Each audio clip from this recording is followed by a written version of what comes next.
ಉದ್ಯಮಿ ಸಿ.ಜೆ. ರಾಯ್ ಏನಿದ್ದಾರೆ ಅವರ ಆತ್ಮಹತ್ಯೆ ಪ್ರಕರಣ ಇತ್ತಿಲ್ಲ, ಅದಕ್ಕೆ ಈಗ ಒಂದು ಬಿಗ್ ಟ್ವಿಸ್ಟ್ ಸಿಗುತ್ತಾ ಇದೆ. SIT ತನಿಖೆಯಲ್ಲಿ ಸ್ಫೋಟಕ ಅಂಶ ಬಯಲಾಗಿದೆ.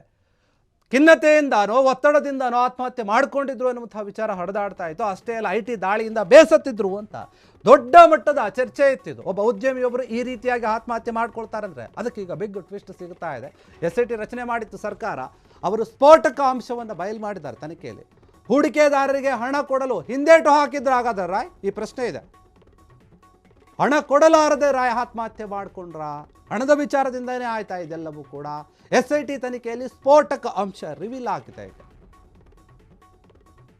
ಯಾಕಂದ್ರೆ ತನಿಖೆ ವೇಳೆ ರಾಯ್ ಡೈರಿ ಪತ್ತೆಯಾಗಿತ್ತು, ಅದರಲ್ಲಿ ಸಾಕಷ್ಟು ಅಂಶಗಳು ಕೂಡ ಇದ್ವು, ಕೆಲವರ ಹೆಸರುಗಳು ಕೂಡ ಇದ್ವು. ಆ ಡೈರಿಯಲ್ಲಿ ಹಲವು ಅಂಶಗಳನ್ನು ಉಲ್ಲೇಖ ಕೂಡ ಮಾಡಿದ್ದಾರೆ ರಾಯ್.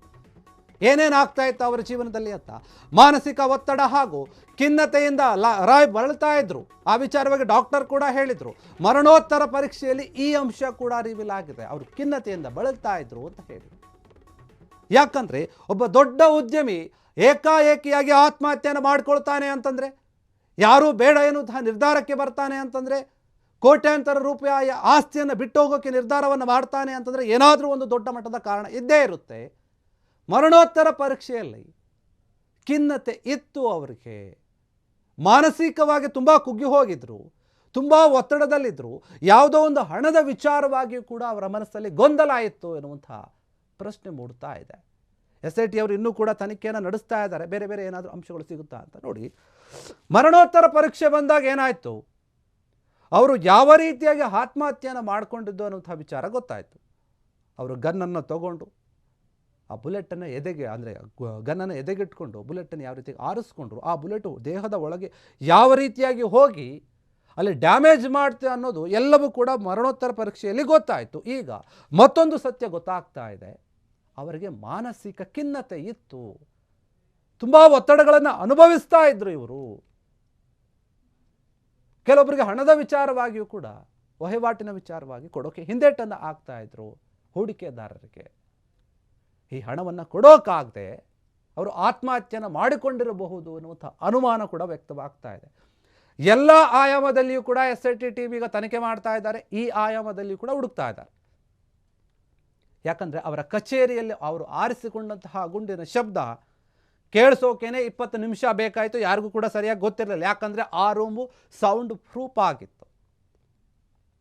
ಅಂತಹ ಜಾಗದಲ್ಲಿ ಹೋಗಿ ಸ್ವಲ್ಪ ಹೊತ್ತು ಯೋಚನೆ ಮಾಡಿ, ನಾನು ಈ ನಿರ್ಧಾರವನ್ನು ತೆಗೆದುಕೊಳ್ಳೇಬೇಕು, ನಾನಿನ್ನು ಬದುಕೋದು ಬೇಡವೇ ಬೇಡ ಎನ್ನುವಂತಹ ನಿರ್ಧಾರಕ್ಕೆ ಬಂದಿರುವಂತಹ ರಾಯ್ ಮನಸ್ಸಲ್ಲಿ ಏನಿತ್ತು ಸಾವಿಗೂ ಮುನ್ನ, ಅದನ್ನು ಹುಡುಕ್ತಾ ಇದ್ದಾರೆ SIT ಅವರು. ಅವ್ರದ್ದೊಂದು ಪರ್ಸನಲ್ ಡೈರಿ ಸಿಕ್ಕಿದೆ, ಆ ಡೈರಿಯಲ್ಲಿ ಕೆಲವೊಂದು ಅಂಶವನ್ನು ಉಲ್ಲೇಖ ಮಾಡಿದ್ದಾರೆ. ಏನೇನಾಗ್ತಾ ಇತ್ತು ಅವ್ರ ಜೀವನದಲ್ಲಿ, ಅವರ ಮನಸ್ಸಲ್ಲಿ ಏನೇನು ಗೊಂದಲಗಳಿದ್ವು ಅವೆಲ್ಲವನ್ನೂ ಕೂಡ ಡೈರಿಯಲ್ಲಿ ಉಲ್ಲೇಖ ಮಾಡಿದ್ದಾರೆ. ಅಷ್ಟೇ ಅಲ್ಲ, ಪ್ರಭಾವಿ ನಾಯಕರುಗಳ ಅವ್ರಿಗೆ ಸಂಪರ್ಕ ಏನಿತ್ತು ಅವರ ಹೆಸರನ್ನು ಉಲ್ಲೇಖ ಮಾಡಿದ್ದಾರೆ. ಸೆಲೆಬ್ರಿಟಿಗಳ ನಂಟಿತ್ತು ಅವರಿಗೆ, ಅವರ ಹೆಸರನ್ನು ಕೂಡ ಉಲ್ಲೇಖ ಮಾಡಿದ್ದಾರೆ. ಇತ್ತೀಚೆಗೆ ನಾವು ನೋಡಿದ್ದೀವಿ, ಸಂತೋಷ್ ಲಾಡ್ ಅವರು ಕೂಡ ಮಾತನಾಡಿದ್ರು, ಹೌದು ನನಗೂ ಕೂಡ ರಾಯ್ಗೂ ಸ್ನೇಹ ಸಂಬಂಧ ಇದೆ, ನಾವು ತುಂಬ ಆತ್ಮೀಯರಾಗಿದ್ವಿ, ಒಬ್ಬ ಒಳ್ಳೆಯ ಸ್ನೇಹಿತ ರಾಯ್ ನನಗೆ ಅಂತ ಹೇಳಿ ಸಂತೋಷ್ ಲಾಡ್ ಅವರು ಬಹಿರಂಗವಾಗಿಯೇ ಹೇಳಿಕೆಯನ್ನು ಕೊಟ್ಟಿದ್ರು. ಇದಕ್ಕೂ ಹೊರತುಪಡಿಸಿ ಬೇರೆ ಬೇರೆ ರಾಜಕೀಯ ನಾಯಕರ ನಂಟಿತ್ತು. ಯಾಕಂದರೆ ಒಬ್ಬ ದೊಡ್ಡ ಬಿಸ್ನೆಸ್ ಮ್ಯಾನ್ ಆಗಿ ಬೆಳೆದಿದ್ರು, ಏನೂ ಇಲ್ಲದಂತಹ ವ್ಯಕ್ತಿ ಇಷ್ಟರ ಮಟ್ಟಿಗೆ ಬೆಳೆದು ಒಂದು ಹೆಸರನ್ನು ಮಾಡಿದ್ರು. ದುಬೈನಲ್ಲೂ ಕೂಡ ಇವರಿಗೆ ವ್ಯವಹಾರಗಳಿದ್ವು, ಅಲ್ಲಿನ ಪ್ರಭಾವಿ ನಾಯಕರ ಜೊತೆ ಇವರಿಗೆ ನಂಟಿತ್ತು. ಹೀಗೆಲ್ಲ ಇರುವಂತಹ ವ್ಯಕ್ತಿ ಏಕಾಏಕಿಯಾಗಿ ಈ ರೀತಿಯ ನಿರ್ಧಾರವನ್ನು ತೆಗೆದುಕೊಳ್ತಾನೆ ಅಂತಂದರೆ ದೊಡ್ಡ ಮಟ್ಟದ ಕಾರಣ ಇದ್ದೇ ಇರುತ್ತೆ. ಅದೇ ಪ್ರಶ್ನೆ ಇದೆ ಇನ್ನೂ ಕೂಡ. ಸಾಕಷ್ಟು ಅನುಮಾನಗಳು ಇನ್ನೂ ಬಾಕಿ ಇದೆ, ಕ್ಲಿಯರ್ ಆಗಿಲ್ಲ ಈ ರಾಯ್ ಅವರ ಆತ್ಮಹತ್ಯೆ ಪ್ರಕರಣದಲ್ಲಿ. SIT ಅಧಿಕಾರಿಗಳು ಇನ್ನೂ ಕೆದಕ್ತಾ ಇದ್ದಾರೆ, ಏನೇನು ಅಂಶಗಳು ಸಿಗಬಹುದು ಅಂತ. ಈಗ ಸದ್ಯಕ್ಕೆ ಅವರಿಗೆ ಹಣದ ವಿಚಾರವಾಗಿ ಆತ್ಮಹತ್ಯೆಯನ್ನು ಕೂಡ ಮಾಡಿಕೊಂಡಿರ್ಬೋದು, ಹೂಡಿಕೆದಾರರಿಗೆ ಕೊಟ್ಟಿಲ್ವಲ್ಲ, ಅದನ್ನು ಕೊಡೋಕೆ ಹಿಂದೇಟನ್ನು ಹಾಕಿ ಆ ಒಂದು ಒತ್ತಡದಿಂದ ಏನಾದರೂ ಆತ್ಮಹತ್ಯೆಯನ್ನು ಮಾಡಿಕೊಂಡ್ರ ಅನ್ನುವಂತಹ ಪ್ರಶ್ನೆ ಇನ್ನೂ ಕೂಡ ಯಾವುದು ಕ್ಲಿಯರ್ ಆಗಿಲ್ಲ.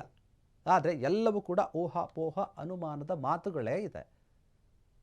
SIT ಅಧಿಕಾರಿಗಳು ಬೇರೆ ಬೇರೆ ರೀತಿಯಲ್ಲಿ ಕೂಡ ತನಿಖೆಯನ್ನು ಮಾಡ್ತಾ ಇದ್ದಾರೆ. ಇನ್ನೇನು ವಿಚಾರಗಳು ಬಯಲಿಗೆ ಬರುತ್ತೆ ಅಂತ ಕಾತ್ ನೋಡಬೇಕು. ಕ್ಷಣ ಕ್ಷಣದ ಸುದ್ದಿಗಳಿಗಾಗಿ ಫ್ರೀಡಂ ಟಿವಿ ಸಬ್ಸ್ಕ್ರೈಬ್ ಮಾಡಿ, ಲೈಕ್ ಮಾಡಿ ಹಾಗೂ ಫಾಲೋ ಮಾಡಿ. ಹೊಸ ಸುದ್ದಿಗಳ ನೋಟಿಫಿಕೇಶನ್ಗಾಗಿ ಬೆಲ್ ಐಕಾನ್ ಮೇಲೆ ಕ್ಲಿಕ್ ಮಾಡಿ.